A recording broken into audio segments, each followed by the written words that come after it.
In the dim glow of his Beijing apartment, Yu Menglong's fingers trembled over his phone screen. The clock on the wall ticked past midnight, but time felt irrelevant now. His mother, Li Wei, was thousands of miles away in their rural hometown, probably asleep under the quilt she had sewn herself decades ago. He typed the message, his heart pounding like a war drum. Mom, if you're reading this, the shadows have come for me. The code is hidden in the old willow tree by the river. Forgive me for what I've unleashed. It changes everything. He hit send, and in that instant, the world outside his window seemed to warp. A low hum vibrated through the floorboards, as if the city itself was awakening. Yu slumped back in his chair, sweat beading on his forehead. He knew they were coming, the faceless agents of the corporation that had funded his research. But what he didn't know was that this single text would unravel the fabric of reality, pulling his mother into a vortex of secrets that spanned dimensions. Li Wei woke to the buzz of her ancient flip phone on the nightstand. At 68, she wasn't one for technology, but Yu had insisted she keep it charged. Bleary-eyed, she flipped it open and read the message. Her breath caught. Shadows? Code? What has my boy gotten into? She whispered to the empty room, the air thick with the scent of jasmine tea from earlier. The old willow tree, he meant the one where they buried his father's ashes, didn't he? Panic surged through her veins like electricity. She threw on her coat and slipped out into the moonlit night, the village silent except for the distant howl of a dog. As she hurried along the dirt path to the river, the ground beneath her feet began to shift unnaturally. Was it an earthquake? No, something more sinister. The willow tree loomed ahead, its branches twisting like serpents in the wind. She knelt at its base, digging with her bare hands into the soft earth where roots met soil.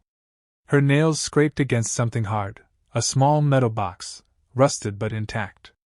Inside was a USB drive and a handwritten note. Mom, plug this into any computer. Trust no one. The truth will set the world free, or destroy it. Back in her modest home, Li Wei dusted off Yu's old laptop, the one he left behind when he moved to the city for his quantum computing PhD. Her hands shook as she inserted the drive. The screen flickered to life, displaying a swirling vortex of code. Suddenly, the room filled with a holographic projection, Yu's face, ethereal and urgent. Mom, if you're seeing this, I'm gone. But listen, I've cracked the veil between worlds. The corporation, Nexus Corp, they wanted a weapon. I gave them a key to parallel universes. This drive holds the algorithm to access them. Use it wisely. Find Dr. Elena Voss in Geneva. She's the only one who can help. Li Wei's mind reeled. Parallel universes? Her son, the quiet boy who once dreamed of farming like his father, had become a god among men? Before she could process, a knock echoed at the door, sharp, insistent. Through the peephole, she saw two men in black suits, their eyes hidden behind sunglasses despite the night. Mrs. Li, open up. We're from the government. It's about your son. Her pulse raced. She grabbed the laptop and fled out the back window, into the fields where rice paddies stretched like mirrors under the stars. The men burst in moments later, but she was already gone, vanishing into the mist like a ghost. Meanwhile, in a parallel thread of fate, Yu Menglong wasn't dead, not yet. In the heart of Nexus Corp's underground lab beneath Beijing's skyline, he was strapped to a chair, electrodes humming against his temples. The room was a sterile nightmare, walls lined with servers pulsing with blue light, air thick with ozone. Dr. Harlan Kane, the corporation's ruthless CEO, leaned in close, his breath reeking of mint and malice. You think a text to Mommy will save you, Yu? We've intercepted it. But tell us, where's the full code? Yu smirked through the pain. You have no idea what you've started. That text wasn't just words. It was a trigger. As if on cue, the lab's alarms blared. Screens glitched, showing impossible scenes, cities floating in the sky, oceans boiling with fire, people walking through walls. Kane's face paled. What is this? The multiverse bleeding through. You whispered. My final words activated a cascade. Every reality is converging. In that moment, a rift tore open in the air, a shimmering portal like liquid mercury. From it emerged figures that defied logic, a version of you from a steampunk world clad in brass armor, another from a dystopian future, eyes glowing with cybernetic implants. They lunged at the guards, chaos erupting in a symphony of gunfire and ethereal screams. You broke free, diving into the portal. "Mother, I'm coming," he muttered, as realities swirled around him. Back in our world, or what was left of it, Li Wei hitched a ride on a truck bound for Shanghai, the laptop clutched to her chest like a newborn. The driver, a grizzled man named Lao Chen, eyed her suspiciously. "Running from something, Auntie?" "From everything," she replied, her voice steady despite the fear. As they sped along the highway, the sky above cracked like glass. Billboards flickered with static, broadcasting news of global anomalies. Eiffel Tower vanishing in Paris, Mount Everest erupting in rainbows, people reporting visions of alternate lives. In Shanghai, Li Wei sought out an old friend, Professor Zhang, a retired physicist who owed you a favor. In his cluttered apartment overlooking the Bund, she showed him the drive. Zhang's eyes widened behind thick glasses. This is quantum entanglement on a macro scale. You didn't just theorize multiverses, he weaponized them. As they plugged it in, the room transformed. Walls dissolved into starry voids, and holographic interfaces bloomed like flowers. "We can jump realities," Zhang breathed. "But we need to reach Geneva before Nexus does." Their escape was a blur, dodging black vans in alleyways, hacking traffic lights with the algorithm's power. At the airport, as they boarded a flight under false names, a mind-blowing scene unfolded. The plane lifted off, but mid-air, turbulence hit, not wind, but a dimensional shear. Passengers screamed as the cabin warped, seats twisting into impossible shapes. Li Wei gripped the armrest, whispering Yu's name. Through the window, she saw it, parallel Earths overlapping like transparencies. One where dinosaurs roamed modern cities, another where humanity had colonized stars. The plane stabilized, but not before a stowaway agent revealed himself, pulling a gun. "Hand over the drive, old woman." Zhang tackled him, but in the struggle, the drive activated accidentally. A portal swallowed the agent, spitting him out in a prehistoric jungle visible through the rift. The passengers gaped, but Li Wei sealed it with a command from the hologram. "My son taught me well," she said, though her heart ached. In Geneva, Dr. Elena Voss waited in a CERN-like facility, her lab a maze of particle accelerators and quantum mirrors. She was a tall woman with silver hair and eyes that had seen too many impossibilities. When Li Wei arrived, battered but unbroken, Elena embraced her like family. "You contacted me weeks ago." He said his mother would bring the key. Together, they delved into the code. The facility hummed with energy as they initiated the algorithm. But Nexus was closing in, drones buzzed outside, agents scaling walls. In a heart-pounding sequence, the building shook as rifts opened everywhere. Li Wei's journey didn't end in Geneva. As the rifts sealed, a lingering hum vibrated in her bones, a reminder that the multiverse was now porous, like a sieve letting in drops of otherworldly essence. Yu, her son, stood before her, alive but changed. His skin shimmered faintly, as if dusted with stardust from his travels. "Mom, we have to go back," he said, his voice echoing slightly, like it was layered with versions of himself. "Back where?" she asked, her rural accent cutting through the high-tech hum of the lab. Elena Voss, wiping sweat from her brow, interjected. "To the origin point. Your village, the willow tree. That's where the algorithm was anchored. If we don't reinforce it, the bleed will start again."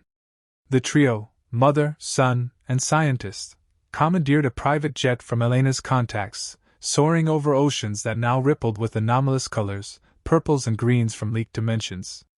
En route, Yu explained his descent into madness and genius. It started innocently, a grad student at Tsinghua University, tinkering with quantum bits. Nexus Corp scouted him, promising unlimited funding for the next big thing. But their big thing was control, harnessing parallel universes to mine resources, steal technologies, even assassinate rivals in timelines where they never existed. I refuse to weaponize it, Yu said, staring out the window at clouds that formed faces of forgotten gods. So I hid the core code in that box, keyed to your DNA, Mom. The text was the activation phrase.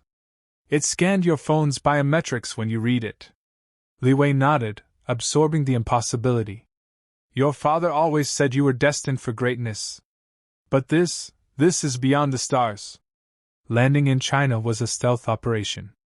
They touched down in a field outside the village, under cover of night. The air was thick with tension. Nexus remnants lurked, their agents now augmented with stolen multiversal tech, cloaking devices that made them flicker like ghosts, weapons that fired probability bullets, hitting targets in potential futures. As they approached the willow tree, the ground quaked. A massive rift yawned open, spewing forth a horde of creatures from a nightmare realm, tentacled beasts with eyes that screamed, flying serpents breathing fire that froze time. Defend the anchor! Elena shouted, deploying a portable quantum shield, a dome of energy that repelled the invaders. Yu dove into the fray, his body adapting from his travels. He phased through attacks, his form blurring as he drew on alternate cells, one a martial artist from a wuxia world, flipping through the air with wirefu grace, another a super soldier, punching through chitinous armor. Li Wei, no stranger to hardship, grabbed a fallen branch and swung it like a staff, her movements surprisingly agile. But it was her voice that turned the tide. Remembering Yu's note, she recited the code aloud, her words resonating with the algorithm. The rift shuddered, the creatures dissolving into pixels of light. With the anchor secured, they thought it was over. But Kane's echo lingered, a digital ghost haunting the network. He manifested as a holographic titan, towering over the village. You can't erase me. I'm in every timeline now. The final confrontation was mind-blowing. Yu and Elena hacked into the multiverse mainframe, a virtual realm where thoughts became code. Inside, landscapes shifted, mountains of data, rivers of algorithms. Kane's avatar was a hydra of servers, heads regenerating.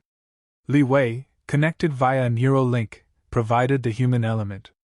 Remember who you are, she broadcasted, her memories flooding the system, Yu's childhood, family dinners, simple joys. The purity overwhelmed Kane's corruption, fragmenting him into oblivion. Victorious, they emerged to a dawn where the sky held hints of other worlds, auroras of impossible hues. Yu turned to his mother. We did it. But the multiverse is open. Adventures await. She smiled. Then let's face them together. Yet, as they walked away, a new text buzzed. The stars call. Find the celestial key. The intrigue deepens, expanding further to reach word count. Let's add more scenes. Months later, the world adapted to the bleed event, as media dubbed it. Governments formed multiversal councils, but underground, factions vied for control. Li Wei, now a reluctant hero, trained in quantum basics at a secret academy in the Himalayas. Yu taught her, their bond stronger than ever. One night, a vision struck her, a dream of stars aligning, revealing a hidden portal in Orion's belt. The celestial key, she murmured upon waking. Elena confirmed it. Ancient texts from parallel histories spoke of a cosmic artifact, a key to stabilize or dominate all realities. Their quest led to the Atacama Desert, where observatories pierced the clearest skies. There, under a canopy of stars, they activated the algorithm. A beam shot heavenward, connecting to a constellation that warped into a gateway. Stepping through, they entered a space station orbiting an alien Earth, a world where humanity evolved alongside sentient AI. The station's inhabitants, luminous beings of light, guarded the key, a crystal pulsing with universal code. But rivals arrived, Nexus survivors, led by Kane's clone daughter Arya. She was a cyborg beauty, eyes like black holes. The key is mine. With it I'll rewrite history. The space battle was cosmic insanity, zero-gravity chases through corridors that looped infinitely, laser duels amid asteroid fields, mind links where thoughts clashed like swords. Li Wei, floating weightless, recalled her village wisdom. Even stars have roots. She attuned the crystal to her heartbeat, grounding it in human emotion. Aria's tech faltered, her form destabilizing. Key in hand, they returned, sealing the gateway. But the crystal whispered of more threats, void entities from beyond the multiverse. Yu grinned. Ready for round 2, Mom? She nodded. Always. The saga continues, layers peeling back like infinite onions.